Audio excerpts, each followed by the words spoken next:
humans born of a wolf mother. And so that's where that story comes from.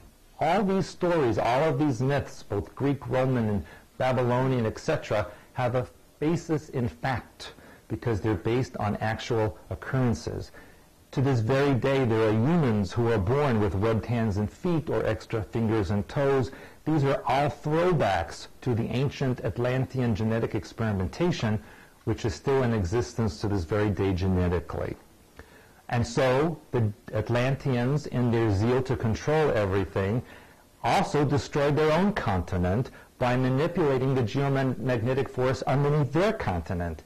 And they collapsed over 3 different cataclysms into what is now the Atlantic Ocean. All that is left of the Atlantean continent is Bermuda, most of the Caribbean islands, and Azores and the Canaries. Most of the rest is submerged. And in fact, recently, and I believe it was summer of 2001, a submarine working for U.S. research, geological research, was going through the mid-Atlantic range south of Bermuda, where there's this tremendous trench with very high mountains, and they photographed what they said looked like skyscrapers. Of course, they said it was most likely natural formation over millions of years and sediment built up and coral built up. But when you saw the picture, and I didn't bring it with me, but it looks just like what you would think of Manhattan under the ocean. And so little by little, they reveal this information to you. And what happened with the Atlanteans? Those who survived went to what is now Egypt, Greece, North America, and South America, and parts of Central America. And in Central America, it's very interesting because there they mixed with the remnants of the Lemurians. And there was created the Inca Empire in especially Central and Western South America. Now, contrary to scientific opinion, the American Indians and South American Indians didn't one day decide to leave China and walk across the Bering Straits of Alaska and down North America and to South America. That just did not happen. First of all, their shoes would have worn out a long time before they reached there. Very rough crowd. Next time you come, you got to take some laugh spray. And does it even make sense? Because under that logic, the Indians of South America would have arrived there last, correct? The last location. Then why is it that location had the most advanced civilization? Wouldn't that have taken longer to exist than, let's say, the Eskimos in Alaska? Wouldn't they have the most advanced? They were the first ones there, and they have no civilization. Doesn't hold water at all, because it wasn't true. And so even if you go around the Pacific, you will find curiosities. For example, in New Zealand, you will find in the rural areas stone temples of very high degree and roads that lead from mountainous areas and then end underwater into the Pacific as if they were continuing on, but of course no one knows where they end. And Hawaii, here's a very interesting thing about Hawaii. The government recently sent out a warning to people, and it said that imminently there would be a vast volcanic eruption in Hawaii, but so powerful that it would create a magnificent earthquake. And the earthquake would cause gravitation or gravity to be 1.75 times that of the normal, because the ground bolting up and down so rapidly.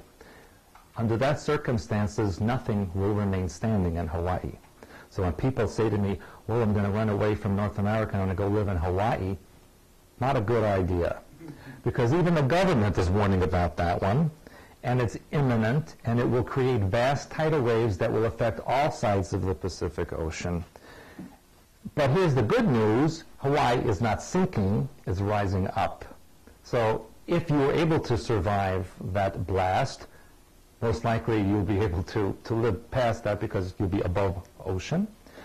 But in that same warning, which was absolutely fascinating to me, in that same warning, the government said that Hawaii was once part of a larger volcanic island. that now was submerged. The first time they ever admitted to the possibility of Lemuria. So that was very fascinating. Part of the dissemination of information program that they're giving you between now and 2003. You have also heard about a 12th planet. It's really not a 12th planet, but you know Zecharia Sitchin's work of the 12th planet, who, by the way, and I will just say it, I always get myself in trouble, but Zecharia Sitchin is a disinformant. I think he started out okay, but I met him in Switzerland 4 years ago, and he gave a lecture, in the same place I was giving a lecture, and he totally turned around everything he was saying. He denied everything.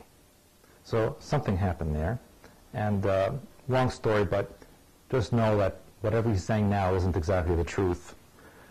But there is a planet which is really a vehicle. Now, you have heard it called Marduk,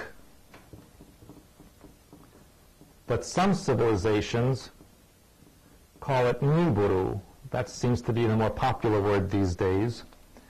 And it has an elliptical orbit around the sun that passes by the Earth every 3,600 years.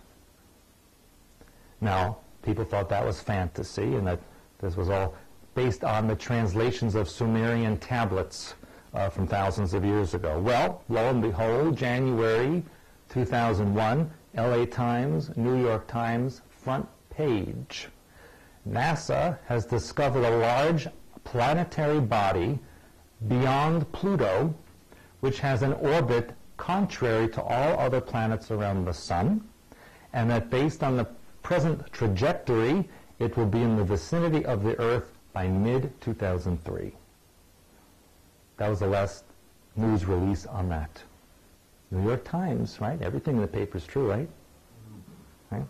So that's what they released. And so, here's what they do for their legalities. They'll release information one time, and in a way that most people don't pay attention to it, so that should something come up in the future where they said, hey, you should have told us about this, well, here it is. We told you. It was this big, and it was only one day, but we said it. Post it. Just like when you go to a lawyer and you have to sell, and you're looking to settle an estate or what have you, they say post it in the newspaper. If nobody ever reads it, you did it. Same kind of thing. Same principle behind it. And we're seeing more and more of that these days. What happens now? No more Atlantis, no more Lemurian, the reptilians under the earth, the Atlanteans scattered. It's kind of a free-for-all. A lot of other civilizations, mostly Lyrian-based, come and start genetically altering different various human populations. And so the reptilians underneath the earth felt it was their time to come to the surface and start retaking it. But they did it in such a way that it was insidious and quiet.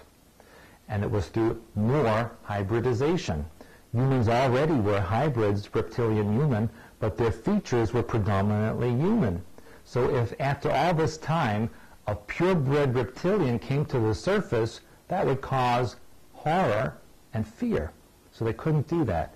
They had to create further hybridization, and they started with the Sumerian civilization in what is now Iraq, or southern Iraq, and in fact, very much close to and including what is now Kuwait.